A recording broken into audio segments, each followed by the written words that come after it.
A veces, las apariencias engañan. Y lo que muchos llaman pobreza, en realidad es humildad. Nunca olvidaré aquel día, cuando fui invitada a cenar por primera vez con la familia de mi nuera. Era la madre de mi hijo, el hombre que había criado con tanto esfuerzo, el que se partió el alma para salir adelante. Y sin embargo, frente a aquella familia que se decía millonaria, me sentí como si valiera menos que una servilleta usada. Entré con mi vestido sencillo, el mismo que había usado en Navidad, con mis zapatos gastados pero limpios. Y apenas crucé la puerta, sentí las miradas. Miradas que pesaban, que juzgaban, que decían sin hablar: ¿y esta quién es? La empleada. Nadie sabía, ni siquiera mi nuera, que yo era quien había estado pagando sus facturas todos esos meses. Sí, sus compras, su coche, incluso parte del alquiler del piso donde vivían. Pero ese día decidí guardar silencio. Porque a veces, la mejor venganza empieza con una sonrisa callada. Me llamo Gemma, tengo 63 años, y toda mi vida he trabajado como costurera. Desde joven aprendí a vivir con poco, pero también a no deberle nada a nadie. Mi taller quedaba en el sótano de mi casa, un espacio pequeño pero acogedor, donde pasaba las horas dándole vida a telas que otros consideraban perdidas. Arreglaba vestidos de novia, hacía dobladillos, zurcía pantalones. No era un trabajo glamuroso, pero era honesto. Y me daba para vivir con dignidad. Cuando mi hijo Luis conoció a Camila, me alegré. La veía educada, simpática, muy arreglada. Quizás demasiado para mi gusto, pero no quise juzgar. Las primeras veces que vino a casa, Camila se mostraba encantadora. Me traía flores, me preguntaba por mi trabajo, hasta me pidió que le cosiera un vestido para una boda. Yo lo hice con todo mi cariño, pensando que sería mi nuera algún día. Y así fue. Camila nunca trabajó. Decía que su familia tenía negocios, que su padre era empresario, y que ella no necesitaba esforzarse. Hablaba de propiedades, de inversiones, de viajes a lugares que yo apenas conocía de nombre. Luis, tan noble como siempre, se enamoró de ella. Y yo no quise meterme, porque uno como madre aprende que el amor no se impone. Se sufre en silencio. La boda fue modesta, pero bonita. Yo misma cosí el vestido de novia de Camila, un trabajo de 3 meses que hice con lágrimas de emoción y dedos cansados. Ella apenas me dio las gracias. Pero yo pensé que eran los nervios, que toda novia está nerviosa el día de su boda. Luis estaba feliz, y eso me bastaba. Durante los primeros meses de casados, los veía bien. Venían a comer los domingos, me contaban sus planes, sus ilusiones. Pero poco a poco empecé a notar algo extraño. Camila gastaba más de lo que ganaban. Mucho más. Luis trabajaba como técnico informático, un buen empleo, pero no era para vivir como millonarios. Y sin embargo, Camila cambiaba de ropa cada semana, iba al gimnasio más caro de la ciudad, se hacía las uñas, el pelo, tratamientos de belleza que yo ni siquiera sabía que existían. Un día, Luis vino solo a casa. Se le veía preocupado, con ojeras, como si no hubiera dormido bien. Me senté con él en la cocina, le serví un café, y esperé. Porque una madre sabe cuando su hijo necesita hablar. Y también sabe cuando necesita que ella hable primero. ¿Qué pasa, hijo?, le pregunté, tocándole la mano. Luis suspiró hondo. Me dijo que tenían algunas deudas, nada grave, pero que le preocupaba no poder pagarlas a tiempo. Que Camila estaba acostumbrada a ciertas cosas, y que él no quería defraudarla. Yo sentí que se me partía el corazón. Mi hijo, ese hombre bueno y trabajador, sintiéndose menos por no poder darle a su esposa los caprichos que ella consideraba necesidades. ¿Cuánto necesitas?, le pregunté sin pensarlo 2 veces. Él negó con la cabeza. Me dijo que no había venido a pedirme dinero, que solo quería desahogarse. Pero yo insistí. Y al final, me confesó que debían 3 meses de alquiler, que el coche de Camila tenía el seguro vencido, y que las tarjetas estaban al límite. Yo sentí rabia, pero no con mi hijo. Con ella. Con esa mujer que lo tenía así, agobiado, sintiéndose culpable por no poder mantener un estilo de vida que ni siquiera era necesario. Esa misma tarde fui al banco. Saqué los ahorros que tenía guardados para mi vejez, para alguna emergencia. Y pagué todo. El alquiler, el seguro, las tarjetas. Pero no se lo dije a Luis. Le hice creer que un cliente me había pagado un trabajo grande, que tenía algo de dinero extra y que quería ayudarlo. Él me abrazó con lágrimas en los ojos y me prometió que me lo devolvería. Yo le dije que no se preocupara, que para eso estaban las madres. Pero eso fue solo el principio. Porque después vino otra deuda, y luego otra, y otra más. Y yo seguí pagando. Hablé con el dueño del piso donde vivían y le pedí que pusiera algunos de los pagos a mi nombre, para que Luis no se sintiera tan presionado. Compré los muebles de su casa cuando ellos no podían hacerlo.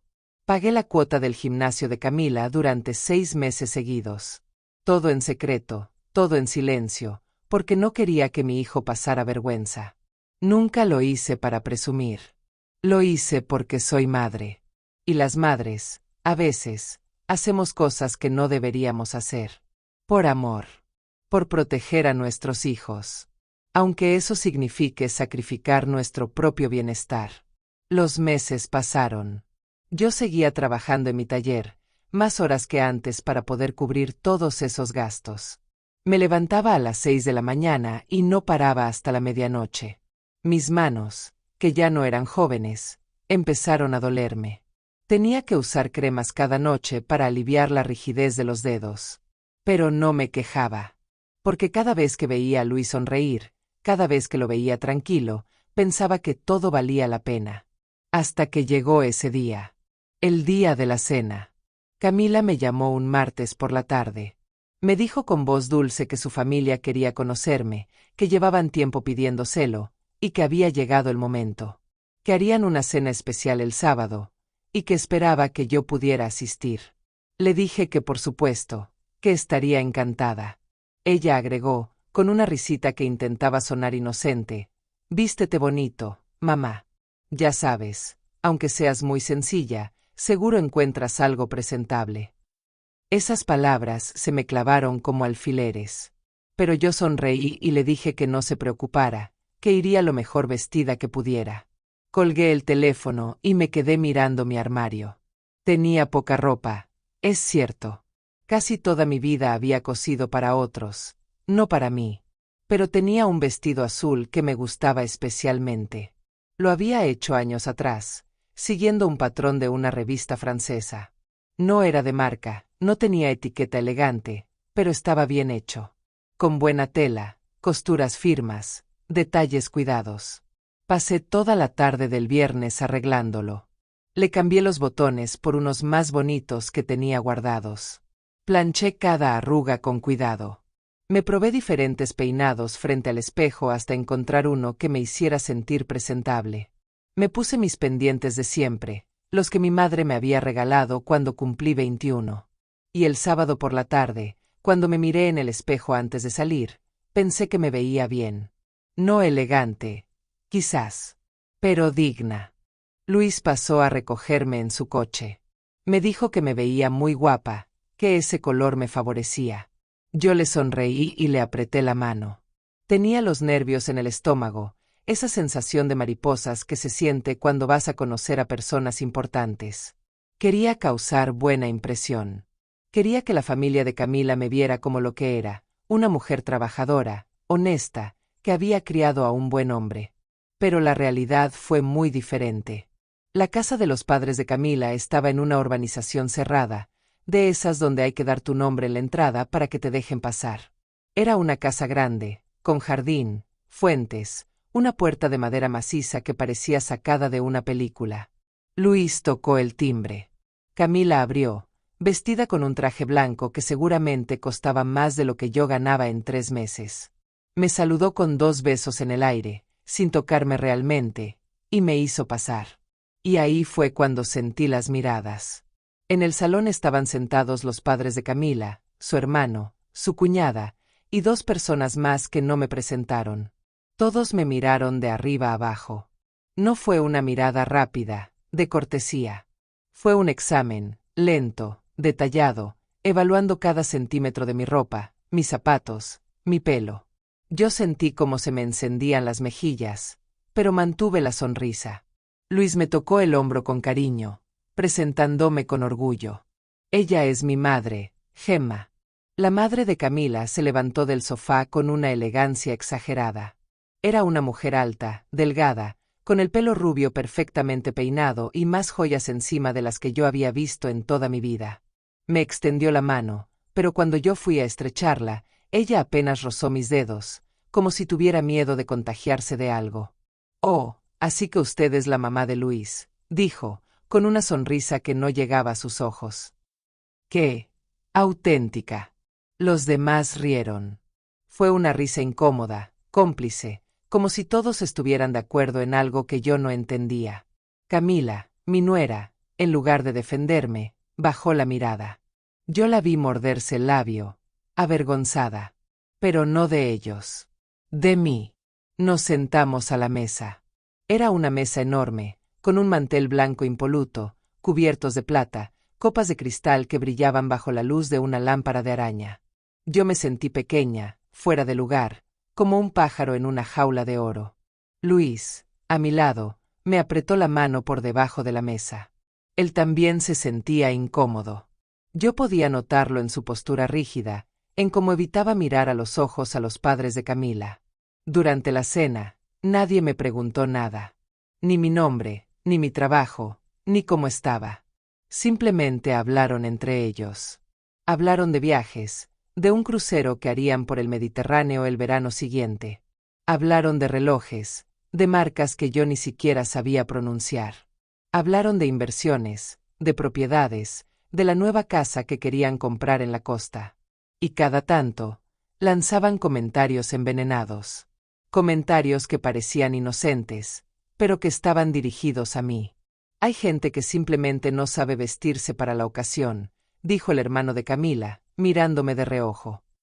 Es una cuestión de educación, supongo. La cuñada asintió. Agregó algo sobre la importancia de causar buena impresión, de cuidar los detalles. Yo apretaba el tenedor con tanta fuerza que los nudillos se me pusieron blancos. Pero seguí sonriendo, porque no iba a darles el gusto de verme llorar. Luis intentó cambiar de tema varias veces. Habló de su trabajo, de un proyecto nuevo en el que estaba trabajando. Pero nadie le prestó atención. El padre de Camila lo interrumpió para contar una anécdota sobre un empresario famoso que conocía. Y así siguió toda la cena. Yo era invisible. O peor aún, era visible solo para ser juzgada. Cuando terminamos de comer, la madre de Camila sugirió que pasáramos al salón para tomar café. Yo me levanté para ayudar a recoger la mesa, porque eso es lo que siempre he hecho en mi vida. Pero ella me detuvo con una mano en el aire, como si estuviera espantando una mosca. No hace falta, querida. Para eso tenemos empleadas. Y en ese momento, algo dentro de mí se rompió. No fue la frase en sí. Fue la forma en que lo dijo. El desprecio en su voz. La satisfacción en sus ojos al verme ahí, incómoda, humillada. Y lo peor de todo fue ver a Camila sentir, como si estuviera de acuerdo. Como si yo fuera alguien que no merecía siquiera tocar sus platos. Yo sonreí. Asentí. Y me senté en el salón a tomar ese café amargo que me supo a bilis. Porque sabía algo que ellos no sabían. Algo que me daba una pequeña, pero poderosa, satisfacción. La supuesta pobre, la que no sabía vestirse, la que parecía empleada, era quien había estado sosteniendo el estilo de vida de su preciada hija durante casi un año entero. La cena terminó. Nos despedimos. Yo les di las gracias por la invitación, aunque las palabras me ardían en la garganta. Luis me llevó de vuelta a casa en silencio. Yo sabía que él también se había dado cuenta de todo. De las miradas, de los comentarios, de la humillación. Pero no hablamos de ello. A veces, las peores heridas son las que se quedan sin palabras. Cuando llegué a casa, me quité el vestido azul con cuidado. Lo colgué en el armario. Y luego me senté en el borde de mi cama y lloré. Lloré como no había llorado en años. No de tristeza, sino de rabia. De impotencia. De indignación. Porque yo había dado todo por ayudar a mi hijo, por ayudar a esa mujer, y así me pagaban. Con desprecio. Con burlas. Con vergüenza. Los días siguientes fueron aún peores que la cena. No podía dejar de pensar en esas miradas, en esas risas, en ese que auténtica que sonaba a todo menos a un cumplido. Me dolía el pecho cuando pensaba en Camila bajando la mirada, avergonzándose de mí. Luis intentó llamarme varias veces, pero yo no contesté. No estaba enojada con él. Estaba dolida. Y necesitaba tiempo para procesar todo lo que había sentido. Hasta que una tarde, revisando mis cuentas, vi la realidad con claridad. Tenía los extractos bancarios de los últimos 12 meses esparcidos sobre la mesa de la cocina. Y ahí estaban, uno tras otro, todos los pagos que había hecho. La tarjeta del gimnasio de Camila, 400 euros al mes. Su coche, el seguro, la revisión, la gasolina. El alquiler del piso, 1.200 euros mensuales que yo pagaba a medias con Luis. Las compras en tiendas de ropa donde una blusa costaba más de lo que yo ganaba en una semana. El seguro de su móvil, de última generación, que cambiaba cada año. Todo estaba a mi nombre. Todo lo había pagado yo. Hice cálculos rápidos con una calculadora vieja que tenía guardada en un cajón. En total, había gastado más de 30.000 euros en el último año. 30.000 euros que salieron de mis ahorros, de mi trabajo, de mis manos cansadas cosiendo hasta altas horas de la madrugada. Y esa familia millonaria, esa familia que me había tratado como si fuera menos que nada, no había puesto un solo euro para ayudar a su hija. Fue entonces cuando lo entendí todo. Me habían usado. Y además, me habían humillado. Y lo peor de todo era que yo se lo había permitido. Porque hay una diferencia entre ser humilde y dejar que te pisoteen. Entre ser generosa y ser tonta. Y yo había cruzado esa línea hacía mucho tiempo. Esa noche me miré al espejo. Me vi el rostro cansado, las arrugas que se habían hecho más profundas en el último año, las ojeras que ninguna crema podía disimular. Y me hice una promesa. Una promesa que repetí en voz alta, para que quedara grabada no solo en mi mente, sino en el aire mismo de mi casa. Nunca más pagaré por quien no me respeta. Al día siguiente, en cuanto abrió el banco, me vestí con mi mejor ropa de calle y salí de casa con determinación. Ya no me temblaban las manos. Ya no sentía ese nudo en el estómago. Sentía claridad. Sentía justicia. Sentía, por primera vez en mucho tiempo, que estaba haciendo lo correcto. Me senté frente al empleado del banco, un chico joven que me atendía siempre con amabilidad. Le expliqué lo que necesitaba. Quería cancelar todos los pagos automáticos que estaban vinculados a la cuenta de Camila. Todos. El gimnasio, el seguro del coche, las suscripciones, todo. Pero quería mantener intactos los pagos de mi hijo. Su parte del alquiler, su coche, los gastos que yo sabía que eran necesarios para que él trabajara y viviera con dignidad. El empleado me miró con cierta curiosidad, pero no hizo preguntas. Revisó el sistema, me fue leyendo cada concepto, y yo iba diciendo sí o no. Sí a lo de Luis. No a lo de Camila. Fue como quitarme un peso de encima con cada cancelación. Como recuperar pedazos de mí misma que había regalado sin darme cuenta. Después fui a hablar con el dueño del piso donde vivían. Era un señor mayor, agradable, que siempre me había tratado con respeto. Le expliqué la situación con toda la sinceridad del mundo. Le dije que a partir de ahora solo pagaría la mitad del alquiler, la que correspondía a mi hijo. Y que si Camila no podía cubrir su parte, tendría que buscar una solución. Él me escuchó con atención, asintió, y me dijo que lo entendía perfectamente. Usted ha sido muy generosa, Gemma, me dijo. Pero nadie puede vivir solo dando sin recibir nada a cambio. Y mucho menos si no le tienen respeto. Esas palabras me reconfortaron. Me hicieron sentir que no estaba siendo cruel, ni vengativa. Solo estaba siendo justa. Los días pasaron. Yo esperaba. No con ansiedad, sino con una calma extraña. Sabía que tarde o temprano, la verdad saldría a la luz. Y no me equivocaba. Pasaron apenas 2 semanas cuando empezaron a llegar las primeras señales. El gimnasio de Camila le envió un correo diciéndole que su suscripción había sido cancelada por falta de pago. El seguro del coche se venció, y cuando intentó renovarlo, le dijeron que la cuenta asociada ya no era válida. Fue a las tiendas donde solía comprar con tarjeta, esas tiendas elegantes donde una bufanda costaba 300 euros, y su tarjeta fue rechazada una y otra vez. Yo me enteré de todo esto porque Luis vino a casa una tarde, confundido, preocupado.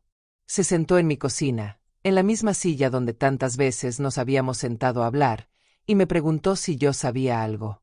Mamá, Camila dice que hay un problema con los pagos. Que no se han hecho las transferencias este mes. ¿Tú sabes algo? Yo respiré hondo. Miré a mi hijo a los ojos, esos ojos que habían heredado de su padre, llenos de bondad y nobleza. Y le dije la verdad. No, hijo. No hay ningún problema. Solo que esta vez, cada quien paga lo que le corresponde. Luis me miró sin entender.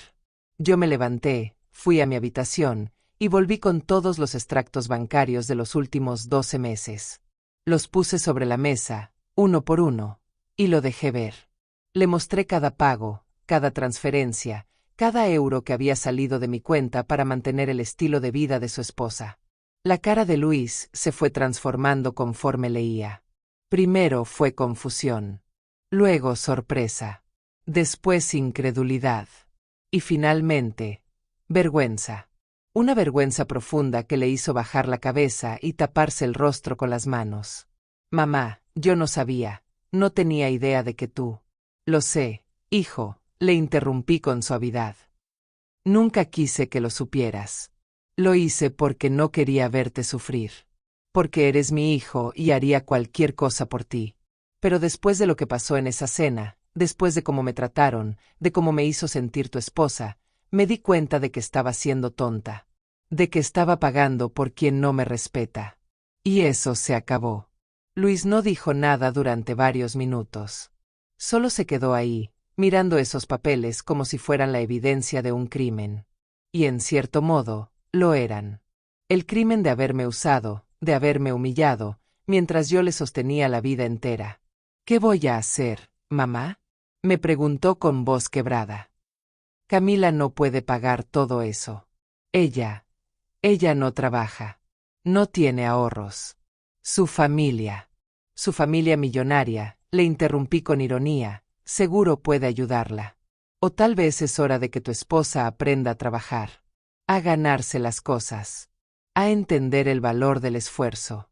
Luis se fue esa tarde sin decir mucho más. Yo sabía que estaba procesando todo, que estaba viendo a Camila con otros ojos. Y me dolía, porque sé lo que es descubrir que la persona que amas no es quien pensabas que era. Pero también sabía que era necesario.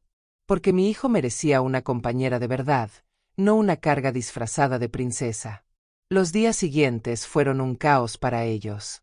Camila, acostumbrada a vivir sin preocupaciones, de repente se encontró con que no podía pagar nada. El dueño del piso les mandó un aviso, o pagaban la mitad que faltaba, o tendrían que irse. Ella intentó hablar con su familia, pedirles ayuda. Pero aquí vino la ironía más grande de toda esta historia. La familia millonaria, la que presumía de viajes y relojes, no tenía tanto dinero como decían. El padre de Camila tenía negocios, sí, pero estaban quebrados. La casa grande donde habían hecho esa cena estaba hipotecada hasta el techo. Los coches eran de renting. Las joyas de la madre eran falsas. Todo era fachada. Apariencias. Humo. Vivían de créditos y de aparentar lo que no eran.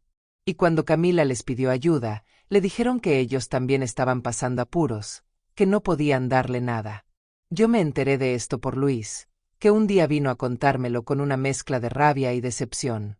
Me dijo que se sentía engañado, traicionado, que durante todo este tiempo había creído que su esposa venía de una familia acomodada, y resultaba que todo era mentira, que había sido él, y por extensión yo, quienes habían mantenido esa farsa. Mamá, perdóname, me dijo con lágrimas en los ojos. Yo no sabía. Si hubiera sabido lo que estabas haciendo, lo que estabas sacrificando, nunca lo habría permitido. Yo lo abracé.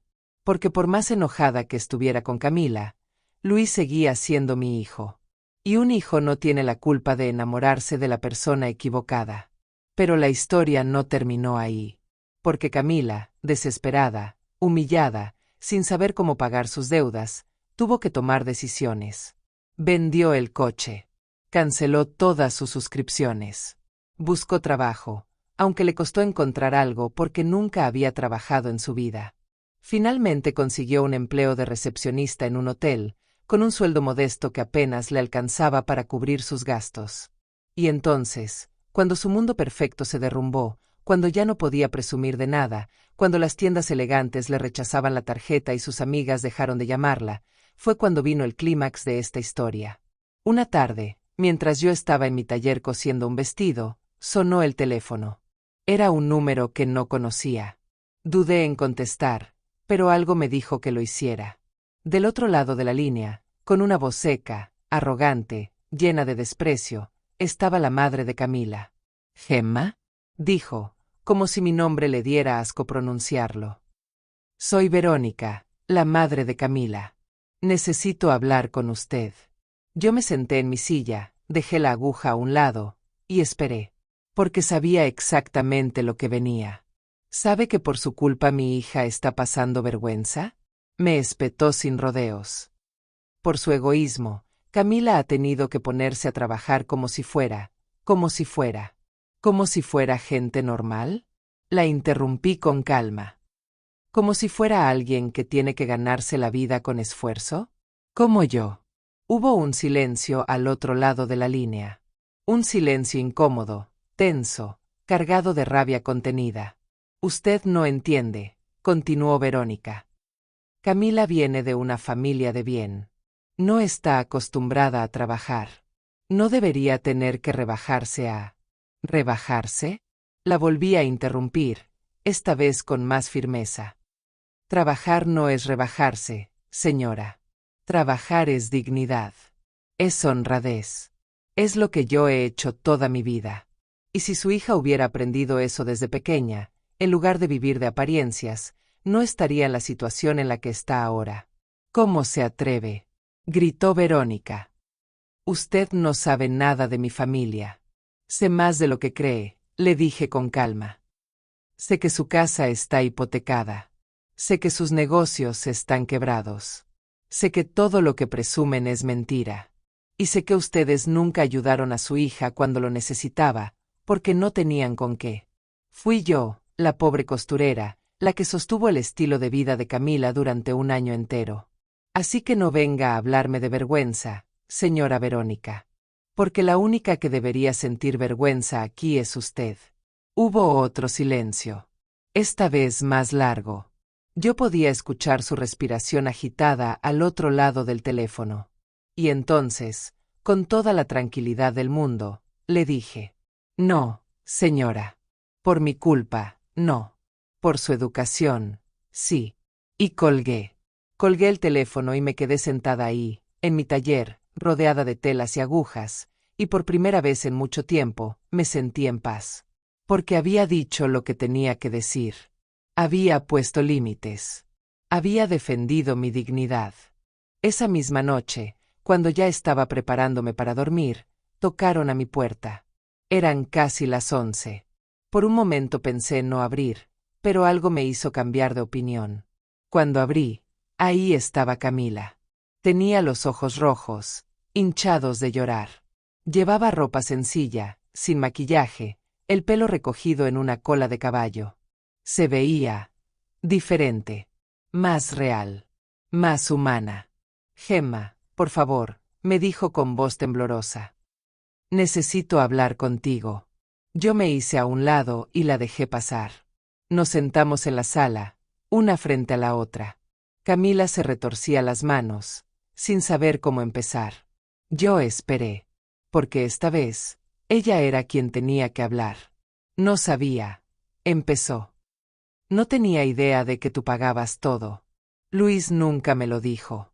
Yo creía que mi familia nos estaba ayudando, que ellos ponían dinero. Pero cuando les pedí ayuda, me dijeron la verdad, que no tienen nada, que todo era mentira. Yo la miré sin decir nada. Camila continuó, con lágrimas cayéndole por las mejillas. Me siento tan avergonzada, Gemma. Tan estúpida. Toda mi vida creí que era especial, que merecía cosas sin esfuerzo. Y ahora me doy cuenta de que no valgo nada.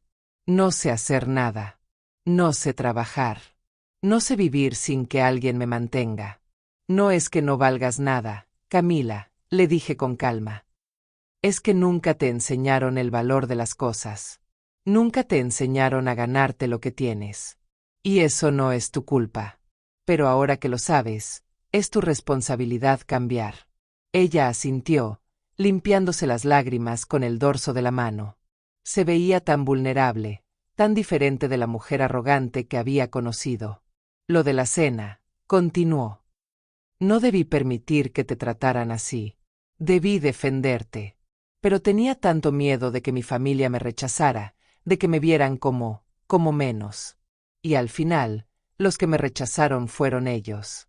Cuando supieron que no tenía dinero, que necesitaba ayuda, me dieron la espalda. Yo suspiré.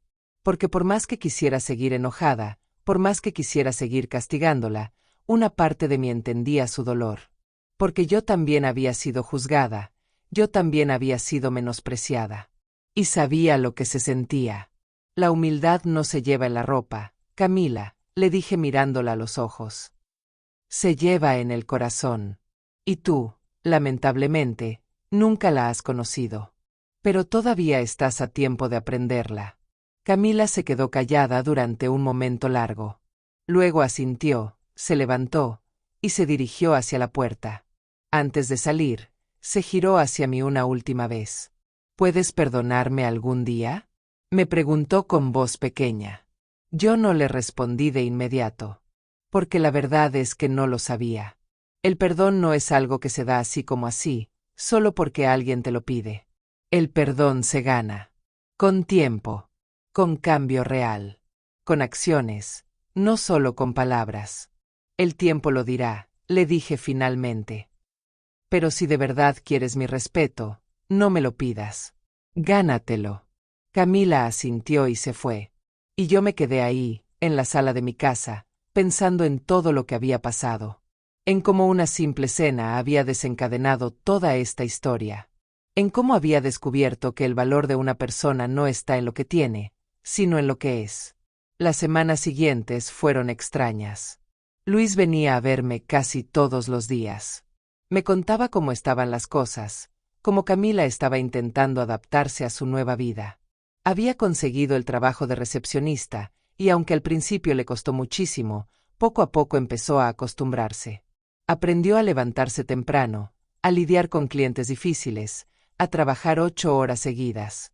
Cosas que para la mayoría de la gente son normales, pero que para ella eran completamente nuevas.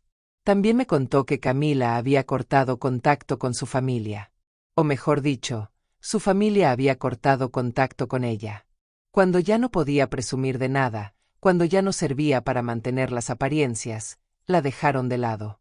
No la llamaban, no preguntaban por ella, simplemente desaparecieron. Y eso, según Luis, había sido el golpe más duro para Camila. Darse cuenta de que el amor de su familia era condicional, que solo la querían mientras era útil para su imagen. Yo sentí pena por ella. Porque a pesar de todo, nadie merece que su propia familia le dé la espalda. Pero también entendí que a veces, esos golpes son necesarios. Son las lecciones más duras las que más nos enseñan. Un día, como 2 meses después de todo el conflicto, Luis me pidió que fuera a comer a su casa. Dudé, porque no sabía si estaba lista para volver a estar en el mismo espacio que Camila. Pero mi hijo insistió. Me dijo que era importante, que había algo que quería mostrarme. Y yo, que nunca he podido negarle nada, acepté. Cuando llegué a su piso, me sorprendió lo que vi. La casa estaba limpia, ordenada, pero mucho más sencilla que antes. Habían vendido muchos muebles, los que yo les había comprado y que eran demasiado caros. Los habían reemplazado por otros más modestos, más prácticos. No había adornos innecesarios, ni objetos decorativos caros. Todo era funcional, simple. Y sin embargo, se sentía más como un hogar de verdad que antes. Camila salió de la cocina secándose las manos con un paño. Llevaba un delantal y tenía el pelo recogido. Me saludó con timidez, sin la arrogancia de antes, sin esa sonrisa falsa que solía tener. Me invitó a sentarme y me ofreció un vaso de agua. Yo acepté, observándola con curiosidad. He estado aprendiendo a cocinar, me dijo mientras me servía. No se me da muy bien todavía, pero estoy intentándolo. Luis sonrió. Me dijo que Camila había empezado a hacer la comida en casa, en lugar de pedir siempre comida a domicilio o comer en restaurantes. Que estaban ahorrando, intentando pagar sus propias deudas, vivir dentro de sus posibilidades. Y que aunque era difícil, estaban aprendiendo a valorar las cosas simples. Durante la comida, noté algo diferente en Camila. No hablaba de marcas, ni de lugares caros, ni de cosas materiales.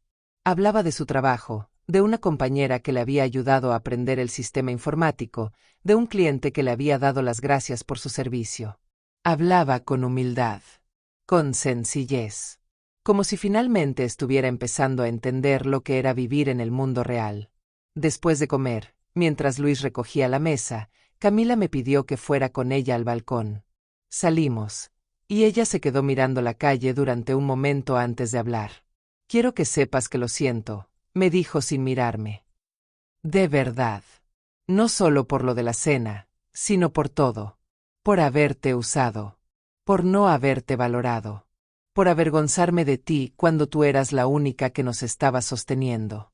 Yo me apoyé en la barandilla, sintiendo la brisa fresca de la tarde. No dije nada, esperando a que continuara. He estado pensando mucho en lo que me dijiste, continuó Camila.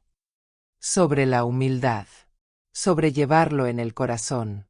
Y creo que finalmente empiezo a entenderlo. Antes, yo medía a las personas por lo que tenían. Por cómo se vestían, dónde vivían, qué coche conducían. Pero ahora me doy cuenta de que eso no significa nada. Que mi familia, con todo su dinero falso y sus apariencias, son personas vacías. Y tú, que nunca has tenido mucho, eres la persona más rica que conozco. Sus palabras me llegaron. No voy a negarlo. Porque una cosa es pedir perdón, y otra muy distinta es entender realmente lo que hiciste mal. Y Camila, en ese momento, parecía entenderlo de verdad. No espero que me perdones de inmediato, agregó. Sé que no me lo merezco. Pero quiero que sepas que estoy intentando cambiar. Estoy intentando ser mejor persona. Y si algún día puedes volver a confiar en mí, te prometo que no volveré a decepcionarte. Yo la miré. Vi en sus ojos algo que nunca había visto antes. Sinceridad. Y aunque una parte de mí todavía estaba herida, aunque todavía había resentimiento guardado en algún rincón de mi corazón, decidí darle una oportunidad. No por ella. Por mi hijo. Porque Luis la amaba, y yo no quería ser la razón por la que su matrimonio fracasara. El perdón toma tiempo, Camila, le dije finalmente. Pero estoy dispuesta a ver si de verdad estás cambiando. Las palabras son fáciles. Los hechos son lo que cuenta. Ella asintió, con lágrimas en los ojos, y por primera vez desde que la conocía, me dio un abrazo sincero. Un abrazo que no era por compromiso, ni por cumplir con las formas. Era un abrazo de gratitud, de alivio, de esperanza. Los meses siguieron pasando. Yo volví a mi rutina de siempre, a mi taller, a mis costuras. Pero esta vez con los límites claros. Seguí ayudando a Luis, pero solo con lo que él necesitaba realmente. Ya no pagaba caprichos. Ya no cubría gastos innecesarios. Y Luis lo entendió. Es más, me agradeció por haberle abierto los ojos, por haberle mostrado que el amor verdadero no se mide en euros, sino en respeto y esfuerzo mutuo. Camila siguió trabajando. Con el tiempo, incluso consiguió un ascenso. La nombraron supervisora de recepción, con un sueldo un poco mejor. Y con ese dinero, empezó a pagar sus propias cosas. Su parte del alquiler, su comida, su ropa. Ya no dependía de nadie. Y yo vi cómo eso la transformó. Le dio confianza. Le dio dignidad. Le dio algo que nunca había tenido: independencia. Un día, casi 6 meses después de toda la historia, Camila vino a mi taller. Llevaba un vestido que yo no había visto antes, sencillo pero bonito. Me preguntó si podía hablar conmigo. Yo le dije que por supuesto, y nos sentamos con un té. He estado ahorrando, me dijo con una sonrisa tímida. Y quiero pagarte. No todo lo que gastaste en mí, porque eso me llevaría años. Pero al menos una parte. Para demostrarte que lo valoro. Que entiendo lo que hiciste por nosotros. Sacó un sobre del bolso y me lo entregó. Dentro había 500 euros. No era mucho, comparado con los 30.000 que yo había gastado. Pero para ella, que ganaba un sueldo modesto, representaba un esfuerzo grande. Representaba sacrificio. Representaba que lo decía en serio. Yo cogí el sobre, lo miré, y luego lo guardé en el cajón de mi mesa. No porque necesitara el dinero, sino porque entendí el gesto. Entendí que Camila estaba intentando enmendarlo. Que estaba dando pasos reales hacia el cambio. Gracias, Camila, le dije. Esto significa más de lo que crees. Ella sonrió, y por primera vez, fue una sonrisa genuina. Sin máscaras. Sin pretensiones. Solo una sonrisa simple de alguien que había aprendido una lección difícil. Con el tiempo, las cosas entre nosotras mejoraron. No diré que nos hicimos las mejores amigas, porque hay heridas que nunca cicatrizan del todo. Pero sí llegamos a un punto de respeto mutuo. Camila venía a visitarme de vez en cuando, me traía café, me contaba cosas de su trabajo. Y yo, poco a poco, empecé a verla no como la nuera arrogante que me había humillado, sino como una mujer que había cometido errores, pero que estaba intentando enmendarlos. Luis también cambió. Se volvió más observador, más consciente. Me decía que había aprendido a no dar las cosas por sentadas, a valorar los sacrificios que otros hacen por él. Y me agradecía, una y otra vez, por haberle enseñado esa lección. Aunque hubiera sido de la forma más dura. En cuanto a la familia de Camila, nunca más supe de ellos. Ni siquiera en Navidad, ni en cumpleaños. Simplemente desaparecieron de nuestras vidas. Y honestamente, fue lo mejor. Porque gente que solo está presente cuando les conviene, no es familia. Es público.